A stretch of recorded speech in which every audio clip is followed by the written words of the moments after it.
Hi, this is Ravi విడే. డయాబెటీస్ని చాలామంది అసలు ఒకసారి బాడీలోకి వచ్చాక దాన్ని రివర్స్ చేయలేమనుకుంటారు. డాక్టర్స్ కూడా అదే చెప్తారు. ఓన్లీ ఫుడ్ ద్వారా దీన్ని కంట్రోల్ చేసుకోగలం తప్పించి రివర్స్ చేయడం అనేది ఇంపాసిబుల్ అనే అపోహలోనే చాలామంది ఉంటారు. కొంతమంది కీటో డైట్ ఫాలో అయ్యే వాళ్ళు, కీటో డైట్ని ప్రమోట్ చేసేవాళ్ళు ఇది ఇన్సులిన్ సెన్సిటివిటీని పెంచుతుంది కాబట్టి ఇది డయాబెటీస్ని రివర్స్ చేసినట్టే అనుకుంటారు. కానీ కాదు. ఎందుకని అంటే ఎప్పుడైతే కీటో డైట్ నుంచి బయటకు వస్తారో వాళ్ళ ఇన్సులిన్ రెసిస్టెన్స్ కొంచెం ఇంకా ఎక్కువ స్థాయిలోనే ఉంటుంది. సో వాళ్ళ డయాబెటీస్ తగ్గినట్టు కాదు. కలకాలం కీటో డైట్లో ఉండడం అనేది జరిగే పని కాదు. దానివల్ల నెగిటివ్ ఇంపాక్ట్స్ చాలా ఉంటాయి. కీటో డైట్ డెఫినెట్లీ ఇన్సులిన్ సెన్సిటివిటీని పెంచుతుంది, బట్ అలా అని అది డయాబెటీస్ని రివర్స్ చేసినట్టు కాదు. మరి కీటో డైట్ కూడా కాదు, మిలెట్స్ కూడా డయాబెటీస్ని రివర్స్ చేయదు. మిలెట్స్ అనేది ఈ మధ్య లోకల్గా మన తెలుగు రాష్ట్రాల్లో బాగా ఎక్కువైంది, కానీ దీనివల్ల డయాబెటీస్ రివర్స్ అవుతుందా? అవ్వదు. స్లో డైజెస్టింగ్ కార్బోహైడ్రేట్స్ కాబట్టి మనం డయాబెటీస్ని మన బ్లడ్ గ్లూకోజ్ని ఎక్కువ కాకుండా చూసుకోగలుగుతున్నాం తప్పించి ఇండైరెక్ట్గా ఏంటంటే మిలెట్స్ వల్ల ఇంకా థైరాయిడ్ అది ఇష్యూస్ రావడం, టెస్టోస్టెరాన్ ఇష్యూస్ రావడం వల్ల లాంగ్ టర్మ్లో ఇన్సులిన్ రెసిస్టెన్స్ ఇంకా పెరుగుతుంది. కాబట్టి మిలెట్స్ కూడా డయాబెటీస్ క్యూర్ కాదు. ఇంకా చెప్పాలంటే లాంగ్ టర్మ్లో డయాబెటీస్ని పెంచుతుంది. మనం దీన్ని కంటిన్యూ చేస్తున్నామంటే ఇంకా ఎక్కువ కంట్రోల్ చేసుకోవాల్సి ఉంటుంది ఫ్యూచర్ ఇయర్స్లో. సో కీటో కాదు, మిలెట్స్ కాదు, మరి ఏంటి సొల్యూషన్? బేసికల్లీ ఏంటంటే మన అసలు డయాబెటీస్ సంగతి చూద్దాం. అసలు ఏంటి, అసలు ఏం జరుగుతుంది ఇక్కడ డయాబెటీస్లో, ఏ క్యూర్ దీనికి ఎందుకు పనిచేస్తుంది? మనం ఫుడ్ తింటాం. మన ఫుడ్ తిన్నప్పుడు ఏమవుతుంది, మన బాడీలో ఇన్సులిన్ ప్రొడ్యూస్ అవుతుంది. ఈ ఇన్సులిన్ వెళ్ళి మోస్ట్లీ మన లివర్ సెల్స్కి, మజిల్ సెల్స్కి వెళ్ళి బైండ్ అయ్యి మన తిన్న ఫుడ్లోంచి ఏదైతే గ్లూకోజ్ జనరేట్ అయిందో దాన్ని మజిల్ సెల్స్, ఈ సెల్స్ తీసుకునేలాగా ఇన్సులిన్ చేస్తుంది. సో మన సెల్స్ ఎంత బాగా ఈ గ్లూకోజ్ని తీసుకుంటాయో మన బ్లడ్లో గ్లూకోజ్ అంత తక్కువగా ఉంటుంది. మనకి డయాబెటీస్ ఉండదు బేసికల్లీ. అంటే మన సెల్స్ ఎప్పుడైతే ఫుల్ ఫంక్షనింగ్ పర్ఫెక్ట్గా ఉండి వాటి గ్లూకోజ్ని తీసుకుని సామర్థ్యం బాగుంటుందో మనకి డయాబెటీస్ లేనట్టు లెక్క. ఎప్పుడైతే సెల్స్ ఈ సామర్థ్యాన్ని తగ్గించుకుంటూ వెళ్ళిపోతాయో మనకి ఇన్సులిన్ రెసిస్టెన్స్ వస్తుంది. నెక్స్ట్ డయాబెటీస్, నెక్స్ట్ డయాబెటీస్ ఇలా వస్తాయి. సో ఇన్సులిన్ రెసిస్టెన్స్ అనేది మనకి ఎప్పుడు స్టార్ట్ అవుతుంది? 35-40 ఇయర్స్లో కొంతమంది స్టార్ట్ అవుతుంది, కొంతమంది 40 to 50 మధ్యలో, కొంతమంది 50 దాటికి ఇలాగా. ఎందుకు ఒక్కొక్కరికి ఒక్కొక్క టైం స్టార్ట్ అవుతుంది? ఎందుకంటే వాళ్ళ బాడీలో హార్మోన్స్ తగ్గిపోయి టైంని బట్టి ఇన్సులిన్ రెసిస్టెన్స్ డిపెండ్ అయి ఉంటుంది. కొంతమందిలో హార్మోన్స్ 35 ఇయర్స్కే తగ్గిపోవడం స్టార్ట్ అవ్వచ్చు, కొంతమంది 40 ఇయర్స్, కొంతమంది 45, కొంతమంది 50. ఎందుకు ఈ డిఫరెంట్ టైమ్స్లో జరుగుతుంది హార్మోన్స్? ఎందుకనంటే ఫర్ ఎగ్జాంపుల్ ఒక మనిషి ఉన్నాడు, చాలా హెల్తీ డైట్ ఫాలో అవుతున్నాడు, చాలా స్ట్రెస్ లేకుండా జీవిస్తున్నాడు, మంచి నిద్ర బాగా పోతున్నాడు, ఎక్సర్సైజ్ చేస్తున్నాడు. ఇలాంటి ఇంత హెల్తీ లైఫ్ స్టైల్ ఉన్న వ్యక్తికి హార్మోన్స్ తగ్గిపోవడం అనేది చాలా లేట్గా 50కో 60కో జరగవచ్చు. కొంతమందికి 70 దాటినా కూడా జరగకపోవచ్చు. అంటే ఫర్ ఎగ్జాంపుల్ మా డాడీకి 71 ఇయర్స్, ఆయనకి ఇంకా అన్ని హార్మోన్స్ ఒక 35-40 ఇయర్స్ ఏజ్లో ఉన్న వ్యక్తికి ఉండే హార్మోన్స్ ఎలా ఉండాలో అలా ఉన్నాయి. ఎందుకంటే ఆయన లైఫ్లో ఎప్పుడూ కూడా స్ట్రెస్ లేకుండా చూసుకున్నారు. ఎక్స్ట్రీమ్లీ డిసిప్లైన్డ్, టైం టేబుల్ ప్రకారం ఏదైనా జరగాలి, ఫుడ్ పర్ఫెక్ట్గా ఉండాలి, అన్ని రకాల ఫుడ్స్ తింటారు, అంత హెల్తీ ఫుడ్స్ తింటారు. సో ఆయన ఫాలో అయిన ఈ లైఫ్ స్టైల్ వల్ల 71 ఇయర్స్ వచ్చినా no insulin resistance, no sugar, no diabetes, no heart problems, nothing. And hormones అన్నీ పర్ఫెక్ట్గా ఒక 35-40 ఇయర్స్ ఏజ్లో ఉన్న వాళ్ళకి ఇప్పుడు ఎలా ఉంటాయో అలా ఉన్నాయి. అలాగా కొంతమందికి complete healthy life style follow అయిన వాళ్ళకి 70 దాటాక కానీ హార్మోన్స్ ఇంబ్యాలెన్స్ అనేది జరగదు. మా డాడీకి ఇప్పుడు కూడా జరగలేదు, బట్ ఇంకా నేను చెక్ చేస్తుంటాను ఎప్పటికి స్టార్ట్ అవుతుంది అనేది.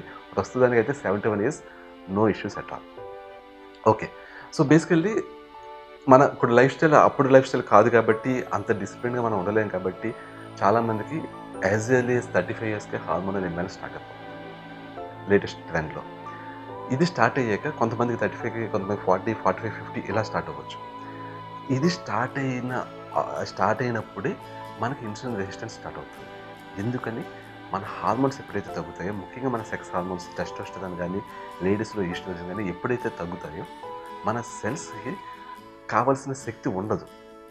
వాటిని మనం ఎనర్జిటిక్‌గా పని చేయించలేము. ప్లస్ అవి కూడా అంత ఎనర్జిటిక్‌గా ఉండవు.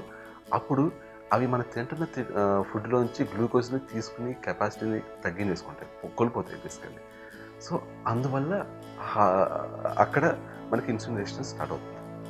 ఈ ఇన్సులిన్ రెసిస్టెన్స్ స్టార్ట్ అయినప్పుడు ఆబ్వియస్లీ మన సెల్స్ ఈ గ్లూకోజ్‌ని తీసుకోకపోతే ఆబ్వియస్లీ ఏం చేస్తే మన ప్యాంక్రియాస్ ఇంకొంచెం ఎక్కువ ఇన్సులిన్ ప్రొడ్యూస్ చేస్తుంది. ఇంకా ఎక్కువ ఇన్సులిన్ ప్రొడ్యూస్ అవుతుంటది. అది వెళ్ళి మన బలవంతంగా ఈ గ్లూకోజ్ మన సెల్స్‌కి తినిపించడానికి ట్రై చేస్తుంటది. కొంతకాలం పాటు ఇవి తింటాయి. తర్వాత ఇన్సులిన్‌కి రెసిస్ట్ చేస్తాయి అవి. అప్పుడు మనకి ఇన్సులిన్ రెసిస్టెన్స్ స్టార్ట్ అవుతుంది. నెక్స్ట్ డయాబెటిస్ వస్తుంది. సో, బేసికల్లీ ఇది జరుగుతుంది కాబట్టి, ఇక్కడ హార్మోన్స్ తగ్గుతున్నాయి కాబట్టి మనకి ఇక్కడ ఇది స్టార్ట్ అవుతుంది. మనం ఈ హార్మోన్స్ తగ్గకుండా చేస్తే ఇన్సులిన్ రెసిస్టెన్స్‌ని ఆపగలమా? ఆబ్వియస్లీ ఆపగలం. సో, మనం ఈ హార్మోన్స్‌ని పైకి తీసుకురాగలగాలి. న్యాచురల్ వేలో మనం 50 ఇయర్స్ దాకా పైకి తీసుకురాగలం. కానీ ఒక ఏజ్ దాటాక, ఇప్పుడు 50 ఇయర్స్ దాటింది, ఆల్రెడీ డయాబెటిస్ కొంతకాలం నుంచి ఉంది. అలాంటి వాళ్ళలో మనం వాళ్ళని ఎంత వర్కౌట్స్ చేసినా, ఎంత హెల్తీ ఫుడ్ పెట్టినా, వాళ్ళని ఎంత స్ట్రెస్ తగ్గించుకోమని చెప్పినా, ఎంత కరెక్ట్‌గా స్లీప్ వాళ్ళకి వచ్చేలా చేసినా కూడా వాళ్ళకి హార్మోన్స్ కంప్లీట్లీ బ్యాక్ రాకపోవచ్చు. ఎందుకంటే ఇంతకాలం నుంచి పాడు చేసుకున్న హార్మోన్స్, ఇంతకాలం నుంచి ఇంబ్యాలెన్స్‌గా ఉన్న హార్మోన్స్, ఇంతకాలం నుంచి ఆ సెల్స్ ప్రొడ్యూస్ చేయట్లేదు ఆ హార్మోన్స్‌ని. వాటిని మళ్ళీ అలా ప్రొడ్యూస్ చేసేలా చేయడం అనేది కష్టం అవుతుంది. స్టార్టింగ్ స్టేజెస్‌లో ఈజీ. ఇప్పుడిప్పుడే సడన్‌గా మనకి హార్మోన్స్ తగ్గుతున్నాయనే టైంలో మనం ఈ హెల్తీ లైఫ్ స్టైల్ తోటి వాటిని పెంచుకోవచ్చు. లాంగ్ టర్మ్ డ్యామేజ్ అయ్యాక మళ్ళీ పెంచుకోలేం. సో, ఒక సర్టెన్ ఏజ్ దాటాక మన బాడీలో ఈ హార్మోన్స్ ప్రొడక్షన్ తగ్గిపోయినప్పుడు, మనం ముఖ్యంగా టెస్టోస్టెరాన్ కానీ, లేడీస్‌లో ఈస్ట్రోజన్ కానీ తగ్గినప్పుడు, వాళ్ళు హార్మోన్ రీప్లేస్మెంట్ థెరపీ చేసుకుంటే, అంటే జెంట్స్‌లో టెస్టోస్టెరాన్, లేడీస్‌లో ముఖ్యంగా మెనోపాజ్ అయిన వాళ్ళలో ఈస్ట్రోజన్ చాలా తక్కువ ఉంటుంది. లేడీస్‌లో ఈస్ట్రోజన్. ఈ రీప్లేస్మెంట్ థెరపీ చేయించుకుంటే వాళ్ళలో వాళ్ళు కోల్పోయిన ఇన్సులిన్ సెన్సిటివిటీ మళ్ళీ బ్యాక్ వస్తుంది. వాళ్ళ ఇన్సులిన్ రెసిస్టెన్స్ తగ్గుతుంది. చాలా మందిలో డయాబెటిస్ రివర్స్ అవుతుంది. అంటే టెస్టోస్టెరాన్ రీప్లేస్మెంట్ థెరపీకి, ఈస్ట్రోజన్ రీప్లేస్మెంట్ థెరపీకి అంత పవర్ఫుల్ ఎఫెక్ట్ ఉంది డయాబెటిస్ మీద. ఇది చాలా కాలం పాటు చాలామందికి ఈ విషయం తెలియలేదు. ఈ మధ్య బయటకు వస్తున్న విషయం. ఎందుకని అంటే, ఈ హార్మోన్ రీప్లేస్మెంట్ థెరపీ అనేది ఒక 10 ఇయర్స్ బ్యాక్ దాకా ఓన్లీ బాడీ బిల్డర్స్ చేసేవాళ్ళు ఇంటర్నేషనల్‌గా. ఎందుకంటే వాళ్ళు బాడీ బిల్డింగ్ చేస్తున్నప్పుడు చాలా స్టెరాయిడ్స్ తీసుకుని వాళ్ళ హార్మోన్ ప్రొడక్షన్ తగ్గించుకుంటారు కాబట్టి, వాళ్ళల్లో ఇంతకాలం పాటు న్యాచురల్ హార్మోన్స్ ప్రొడ్యూస్ అవ్వలేదు కాబట్టి, వాళ్ళకి ఇప్పుడు మళ్ళీ కావాలంటే ప్రొడ్యూస్ అవ్వదనమాట. సో, వాళ్ళు బాడీ బిల్డింగ్ కెరీర్ అయిపోయాక వాళ్ళు టెస్టోస్టెరాన్ రీప్లేస్మెంట్ థెరపీకి వెళ్ళేవాళ్ళు. ఇది మెల్లిమెల్లిగా బాడీ బిల్డర్స్ నుంచి నార్మల్ జనాలకి రావడం స్టార్ట్ అయింది. నార్మల్ జనాలకి ముఖ్యంగా సినిమా హీరోలు స్టార్ట్ చేశారు హాలీవుడ్‌లో. ఎప్పుడైతే సినిమా హీరోలు, హీరోయిన్స్ ఈ హార్మోన్ రీప్లేస్మెంట్ థెరపీ స్టార్ట్ చేశారో, కొంతమంది ఆ విషయాన్ని ఓపెన్‌గా ఒప్పుకోవడం స్టార్ట్ చేశారో, అప్పుడు జనాలందరికీ తెలిసిందనమాట. ఓహ్! ఈ హీరో ఎంత స్ట్రాంగ్‌గా ఉన్నాడంటే ఈ హార్మోన్ రీప్లేస్మెంట్ థెరపీయే రీజన్ అనుకుని, వీళ్ళు కూడా మిడిల్ ఏజ్ దాటిన చాలామంది హార్మోన్ రీప్లేస్మెంట్ థెరపీ స్టార్ట్ చేశారు. అప్పుడు చాలామంది డాక్టర్స్ కూడా ఏంటసలు ఇది అని చెప్పి దాని గురించి ఇన్వెస్టిగేషన్ చేయడం, చాలా స్టడీస్ చేయడం, ఇవన్నీ చేసి దానివల్ల బెనిఫిట్స్ ఏంటనేది దాన్ని కనుక్కున్నారు. అప్పుడు తెలిసిన ఆశ్చర్యకరమైన విషయాలు ఏంటంటే, ఒక బెనిఫిట్ కాదు. ఒక మిడిల్ ఏజ్ దాటాక, ఒక 50 ఇయర్స్ దాటాక జనాలు టెస్టోస్టెరాన్ రీప్లేస్మెంట్ థెరపీ లాంటివి చేసుకుంటే, వాళ్ళలో ఇన్సులిన్ రెసిస్టెన్స్ తగ్గిపోయింది, ఇన్సులిన్ సెన్సిటివిటీ పెరిగింది. చాలా మందిలో చాలా కాలం పాటు నుంచి ఉన్న డయాబెటీస్ కూడా మాయమైపోయింది. మనిషి లైఫ్ ఒక్కసారిగా టర్న్ అయిపోయింది. నీరసంగా, ఉత్సాహంగా, ఉల్లాసంగా లేకుండా ఉన్న వాళ్ళకి అసలు సడన్‌గా అద్భుతమైన ఎనర్జీ తోటి మొత్తం వాళ్ళ లైఫ్ చేంజ్ అయిపోయిందనమాట. వీళ్ళలో ఇన్సులిన్ రెసిస్టెన్స్ పోయింది, డయాబెటీస్ పోయింది. సో, ఇలాగా చాలా మందిలో అయింది. సో, మల్టిపుల్ స్టడీస్ జరిగినాయి. ఇది అనుకోకుండా కొంతమంది మీద టెస్ట్ చేస్తే స్టడీస్‌లో చాలా పాజిటివ్ ఎఫెక్ట్స్ వచ్చినాయి. ఎక్కువ మంది సబ్జెక్ట్స్ మీద టెస్ట్ చేశారు. చాలా పాజిటివ్ రిజల్ట్స్ బయటపడ్డాయి. సో, ఇప్పుడు డాక్టర్స్ మెల్లిమెల్లిగా రికమెండ్ చేయడం స్టార్ట్ చేశారు. ఒక ఏజ్ దాటాక టెస్టోస్టెరాన్ రీప్లేస్మెంట్ థెరపీ కానీ, ఈస్ట్రోజన్ రీప్లేస్మెంట్ థెరపీ అని కానీ తీసుకుంటే, ఇది ఓన్లీ ఇన్సులిన్ రెసిస్టెన్స్‌ని తగ్గించడమే కాదు, దీనివల్ల ఏవైతే ఇంకా ఉన్నాయో, ఫర్ ఎగ్జాంపుల్ మనకి ఇన్సులిన్ రెసిస్టెన్స్ వల్లనే హార్ట్ ప్రాబ్లమ్స్ వస్తాయి. ఇన్సులిన్ రెసిస్టెన్స్ వల్లనే ఇంకా మిగిలిన అన్ని రకాల ప్రాబ్లమ్స్, ఇన్ఫ్లమేషన్ కానీ, ఈ యూనో కళ్ళకి, కాళ్ళకి ఏవైతే ఇష్యూస్ ఉంటాయో ఇవన్నీ కూడా దీనివల్ల ఫిక్స్ అవుతున్నాయి అన్నమాట. సో అందువల్ల ఈ టెస్టోస్టెరాన్ రీప్లేస్మెంట్ థెరపీ కానీ, ఈస్ట్రోజన్ రీప్లేస్మెంట్ థెరపీ కానీ, ఈవెన్ మీరు కూడా ఒక 50 years దాటిన వాళ్ళు ఎవరన్నా ఉంటే ఓన్గా చేయకూడదు. మంచి ఎండోక్రైనాలజిస్ట్ని, ఈ ఇంటర్నేషనల్గా జరుగుతున్న స్టడీస్ని అన్నీ ఫాలో అవుతున్న వాళ్ళని. ఎందుకంటే చాలామంది డాక్టర్స్, ముఖ్యంగా పెద్దవాళ్ళు, వాళ్ళు రెగ్యులర్గా పేషెంట్స్తో బిజీగా ఉండి ఈ కొత్త స్టడీస్ని ఫాలో అవ్వకపోవచ్చు. సో వాళ్ళకి అన్నీ తెలియకపోవచ్చు. నేను గమనించింది ఏంటంటే, మధ్య వయసులో ఉన్న డాక్టర్స్ బిట్వీన్ 30 to 40 లేకపోతే 35 to 45 ఈ ఏజ్లో ఉన్న వాళ్ళు సాధారణంగా ఇంటర్నేషనల్ స్టడీస్ని చాలా బాగా ఫాలో అవుతుంటారు. వాళ్ళు లేటెస్ట్ కటింగ్ ఎడ్జ్ టెక్నాలజీస్ని వాళ్ళు అప్లై చేస్తుంటారు వాళ్ళ ట్రీట్మెంట్స్లో. ఇలాంటి వాళ్ళని కానీ మీరు అప్రోచ్ అవ్వగలిగితే, ఇలాంటి డాక్టర్ని, వాళ్ళ గైడెన్స్లో మీరు ఈ హార్మోనల్ రీప్లేస్మెంట్ థెరపీ తీసుకుంటే పర్ఫెక్ట్లీ మీ డయాబెటీస్ని మీరు రివర్స్ చేయొచ్చు. ఇది ఎలా స్టార్ట్ అవుతుందంటే, ఫస్ట్ మీకు ఒకవేళ ఫర్ ఎగ్జాంపుల్ మీకు ఒక 55 years అనుకుందాం.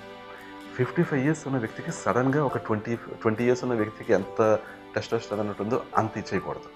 ఎందుకంటే టెస్టోస్టెరాన్ ఇస్తుంది సరే, మన మిగిలిన హార్మోన్స్ తక్కువగా ఉంటాయి కదా. సో అవి బ్యాలెన్స్లో ఉండవు అనమాట. సో తక్కువ డోసేజ్ ఇచ్చి మెల్లిమెల్లిగా పెంచుకుంటూ వెళ్ళాలి. ఫస్ట్ ఏంటంటే తక్కువ డోసేజ్ ఇస్తారు. తక్కువ డోసేజ్ ఇచ్చాక మిమ్మల్ని వేరే వర్కౌట్స్ కూడా చేయమంటారు. ఎందుకంటే మన బాడీలో మ్యాక్సిమం హార్మోన్స్ అన్నీ కూడా మనం స్ట్రెంత్ ట్రైనింగ్ చేసినప్పుడు, హై ఇంటెన్సిటీ ఇంటర్వల్ ట్రైనింగ్ చేసినప్పుడే హార్మోన్స్ అన్నీ ప్రొడ్యూస్ అవుతుంటాయి, బ్యాలెన్స్లోకి వస్తుంటాయి. సో టెస్టోస్టెరాన్ మెల్లిగా పెంచుకుంటూ అప్పుడు ఈ వర్కౌట్స్ చేసి ఎక్కువసేపు పడుకుని, నైట్ పడుకునే ముందు 2 గంటల ముందే మనం లాస్ట్ మీల్ చేసి 8 hours స్లీప్ ఉండేలా చూసుకుని పర్ఫెక్ట్లీ మనం మన ప్రెషర్ని, మన లైఫ్లోని స్ట్రెస్ని మేనేజ్ చేయగలిగితే టెస్టోస్టెరాన్ పెరుగుతుంటుంది, మిగిలిన హార్మోన్స్ అన్ని దాంతోపాటు బ్యాలెన్స్లోకి వస్తుంటాయి. సో ఓవరాల్గా మన హార్మోనల్ బ్యాలెన్స్ పెరిగి మనకేంటంటే ఇది పెరుగుతుంటుంది, ఇక్కడ ఇన్సులిన్ రెసిస్టెన్స్ తగ్గిపోతుంటుంది. చాలామందిలో వాళ్ళ బాడీలో హార్మోన్స్ని రెగ్యులేట్ చేసుకున్న చాలామందిలో డయాబెటీస్ రివర్స్ అయిపోయింది. డయాబెటీస్ రివర్స్ కాని వాళ్ళు కొంతమందే ఉంటారు. వాళ్ళు జెనెటికల్లీ వాళ్ళకి శాపం అనుకోవచ్చు మనం. వీళ్ళలో ఏంటంటే టెస్టోస్టెరాన్ బాగా ఉన్నా కూడా వీళ్ళకి టైప్ 2 డయాబెటీస్ వస్తుంది. వీళ్ళు సాధారణంగా చాలా ఎంగేజ్లో వస్తుంది, 35 to 40 years టైంకి వచ్చేస్తుంటుంది. నాకు ఒక బెస్ట్ ఫ్రెండ్కే ఇది ఉంది. వీళ్ళు సన్నగానే ఉంటారు. వీళ్ళకి రెగ్యులర్ టిపికల్ డయాబెటీస్ లక్షణాలు కనిపించవు. అంటే పొట్ట ఎక్కువ ఉండడం, నీరసం ఉండడం, ఇలాంటి లక్షణాలు కనిపించవు. వీళ్ళలో బాగా ఎక్కువ అంటే ఇలా జెనెటికల్లీ డయాబెటీస్ వచ్చే వాళ్ళలో ఫస్ట్ వాళ్ళకి వచ్చేది fatty liver. So fatty liver వస్తుంది, డయాబెటీస్ వస్తుంది. సో వాళ్ళ గురించి వాళ్ళ ట్రీట్మెంట్ గురించి మనం మాట్లాడుకోవట్లేదు. ఎందుకంటే వాళ్ళ హార్మోన్స్ బాగానే ఉన్నా కూడా జెనెటికల్లీ వాళ్ళ సెల్స్ ఇన్సులిన్కి రెసిస్టెంట్ అవడం వల్ల వాళ్ళకి డయాబెటీస్ వస్తుంది. వాళ్ళలో ఈ సొల్యూషన్ పనిచేయదు, కానీ మోస్ట్ ఆఫ్ ద పీపుల్లో ఈ సొల్యూషన్ పనిచేస్తుంది. So try this, meet A really good endocrinologist. ఒక మంచి ఎండోక్రైనాలజిస్ట్ని కలవండి, వాళ్ళతో ఈ ట్రీట్మెంట్ ఆప్షన్ గురించి మాట్లాడండి. ఆ డాక్టర్ అబ్జర్వేషన్లో మాత్రమే మీరు మీ హార్మోన్స్ని బ్యాలెన్స్లోకి తీసుకురావడానికి ట్రై చేయండి. మీ లైఫ్ ఎలా టర్నింగ్ అవుతుందో మీరే చూసుకోండి. ఇప్పుడు దాకా మీ నిరాశ నిస్పృహలతోటి ఏం తింటే మన డయాబెటీస్ పెరిగిపోతుంది, ఏం తింటే ఎంత బ్లడ్ గ్లూకోజ్ అయిపోతుందో అంటూ భయపడుతూ ఉన్న మీ జీవితం కాస్త ఒక్కసారిగా అప్సైడ్ డౌన్ ఒక ఫుల్ యూటర్న్ తీసుకుంటుంది. నాకు తెలిసిన వాళ్ళలోనే ఈ హార్మోన్ రీప్లేస్మెంట్ థెరపీ తీసుకుంటూ అంతకుముందు చాలా భయపడుతూ ఏం తినాలని భయపడే వ్యక్తి ఇప్పుడు హ్యాపీగా స్వీట్స్ తింటున్న వ్యక్తి కూడా నాకు తెలుసు. సో మీరు కూడా ఒకసారి డాక్టర్ని కన్సల్ట్ చేయండి. లైఫ్ అనేది ఎంజాయ్ చేయడానికి మీరు ఇలాంటి ట్రీట్మెంట్ ఒకసారి తీసుకుంటే ఒకసారి స్టెబిలైజ్ అవ్వడానికి కొంచెం టైం పడుతుంది, ఒక 6 months టైం పడుతుంది డెఫినెట్లీ. ఎందుకంటే ఈరోజు మీరు డాక్టర్ దగ్గరికి వెళ్ళేది వెంటనే మీకు హార్మోన్స్ అన్ని బ్యాలెన్స్లోకి వచ్చేయవు. మెల్లిగా డోస్ ఇచ్చుకుంటూ వెళ్తారు. ఒక 6 monthsలో స్టెబిలైజ్ అయ్యి మీకు ఒక పర్ఫెక్ట్ డోస్ అవుతుంటుంది. వీక్లీ వన్స్ కానీ 10 days once కానీ ఇంజెక్షన్ పడుతుంది. But that's it. Monthly 3 or 4 injections, that's it. Me life మాత్రం ఎలా ఉంటుందో మీరే చూసుకోండి. Completely energetic and you will be fully young and youthful again. So share this video. ఈ విషయం ఎంతమందికి తెలుస్తే అంత మంచిది. ఇందులో నిజాలు ఎంత ఉన్నాయి, అబద్ధాలు ఎంత ఉన్నాయి, మీరే దీని గురించి రీసెర్చ్ చేయండి, మీకు తెలుస్తుంది ఎంతవరకు నిజం ఉందనేది. So just research and go for a better treatment and మీరు డెఫినెట్లీ మీ డయాబెటీస్ని రివర్స్ చేయగలరు. థ్యాంక్స్.